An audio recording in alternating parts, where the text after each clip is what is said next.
نه کوي او داسې واجبه لهجې استعمالوي چې هغه د هلاکت سبب د دنیا او د آخرت د دواړو ګرځي. ځکه الیکشن د علماو دا هیڅ کلم ناکامه کېدل نه دي او ګټل بیلل دا یو حصه د میدان، خو د علماو چې کم جد و جهد دی او کم سلسله او کم خواري او مهنت دا نو هغه همیشه لپاره د دین وي، د قرآن وي، د الله د دین د حفاظت وي، د رسول الله صلی الله علیه وسلم د ناموس هغه یو جاری قافله دا روانه دا دا بکی دا مهنتی بکی په دې باندې الله رب العزت هغه ته اجر ورکړي، الله رب العزت په دغه باندې هغه ته ثوابونه ورکړي. نو دا نقصان دا غیر لپاره نه دی چې دا او بل ځکه چې هغه کې پارلیمنت تزیو قوت حاصلې د پاکستان عوام ته دا وی او دی الیکشن نمخ کې په دې کمپاین کې په هر اجرا باندې او په هر ځای باندې هغه وګرځیدل او د خپل پړکی دا ګيري د رسول الله مبارک د امیر وراثت دای ورته مخه تکي خو دو چې رمنګ وراستا سو په وجه باندې یو قوت حاصلو پارلیمنت ته زو پارلیمنت کې من اغا شیزونو او د اغا دین او د قران مخالف بیلونو ته ودریږو کم چې زمنګ او تاسو د اسلام سره ټسل راځي په بیلونو په دغه کې او موږ په هغه کې د هغه سره مقابله وکړو نو چې تاسو قوت زمنګ سره را سروي نو الته مون کامیابی ځکه چې الته خبره په اکثریت باندې کیږي په کثرت سره کیږي نو چې تا د خپل علاقې نه یو عالم ولېګلو یو شیخ القرآن دی ولېګلو یو شیخ الحدیث دی ولېګلو نو هغه به خامخا الته ستاد دین ستاد قرآن ستاد مسجد ستاد منبر د حفاظت आवाज اوچتای د قرآن د حفاظت आवाज به اوچتای د قرآن د نظام आवाज به اوچتای د شریعت د نظام आवाज به اوچتای چې د هغه مخالف کم زکه چې د هغه نه مخالف کسان چې کوم تیاریږي او داخله کیږي پارلیمنت ته نو هغه په یو سوچ او فکر باندې لګي او راځي د میدان او دغه شان د دین اسلام خلاف اوازونه اوچتای. نو دا علماء کرام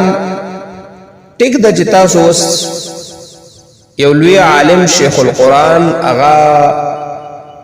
راواغستو او د یو جاهل سره د یو فاحش سره د یو بد کردار او بد اخلاق سړي سره تاسو د هغه موازنه وکړو د هغه تول وکړو نو واقعي چې دا تاسو خپل یو موازنه دا یو تول او دغه نتیجه به تاسو ته ډیر زر معلومه وشي. خو د علماو پسې استهزاء کول یا د هغه ناکامیدل وګوره دا شرط نشته. هغه اوس هغه سړي د پاره ناکامي ده چې چا سیاست د دنیا یو رواج وي یا د دنیا یو روزګاری وي یو تجارتي وي نو هغه د پاره نقصان ده چې داغه هو بل څه مستقبل نشته ده یا څه مقصد به کې نشته یا څه لله فی الله یو کار پکې نشته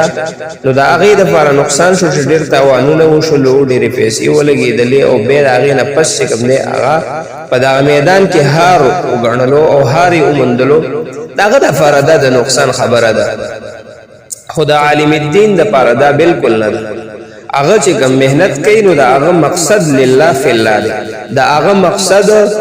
په ملک د دین اسلام او د قران نظام نافذول دي. دا هغه د پاره په پارلیمنت کې आवाज اوچتول دي. دا هغه आवाज د پاره ستاسو قوت حاصلې دي. التا قوت غواړي التا طاقت غواړي هغه ستاسو په سر باندې کی هغه علما تاسو مخې لراله تاسو ته کېناستل تاسو د خپل आवाज وړاندې کو وستاسو د هغه سره داسې ټګي وکړه او د هغه سره تاسو داسې خلاف وچریدلې نو د دې نه پته لګي چې یاره تاسو دین نه دی پکار تاسو قران نه دی پکار تاسو چې کوم دی دغه کم خلق چې تاسو ته خیر خې تاسو بچو ته قران خې ستا مدرسې آباد کړې دي جماعتونه آباد کړې دي او هغه ستاد رهنمایي خلق دي نو هغه ته تخللې خو بس تا ته بیا هغه سړی خلګي چې کم فاحش وي کم تا ته ډول او د سنگار درس درکې کم تا د چې کم دې په روډونو باندې فحاشي خوري کم چې کم دې ستاره پاره نه دنیاي خدمت کوي نو اخروی خدمت کوي هغه خلک ته ورخ کار شو ته هغه مقابله وکړه هغه په وجه باندې چې کم دې تا یو عالم یو شیخ الحدیث هغه ښکته پاتې کو نو دا ناکامی به اوس دا الا غچا د پاره کې دغه خلک پیل شي نو دغه مقصد دنیا دغه مقصد د دنیا دغه عزت دی دغه مقصد چې کوم دی دغه وحدت دغه مقصد اومدغه لالچ دی نو دغه کې به دغه لپاره خفګان می او دغه لپاره نقصان می او زه به دا مو ما کدي انسان او د مسلمانانو د عوامو کچرته د دنیاوی لحاظ سره دی او ټور کوله او دنیاوی لحاظ سره دی یو حقدار ته وټ ورکول نو په مردان باندې د امیر حیدر خان هوتی چې کم کردار دی او د هغه چې په مردان د هغه په وجه خلک پیږي مردان ته چې هغه کم په خپل دور د وزارت عظما د صوبې په سطح باندې چې کومو په هغه کې د مردان هسپتالونه د مردان سکول تعلیم کالج یونیورسيټي د مردان روډونه د مردان عیدګاګانې د مردان حجرې د مردان مسجدونه لکه په دې کې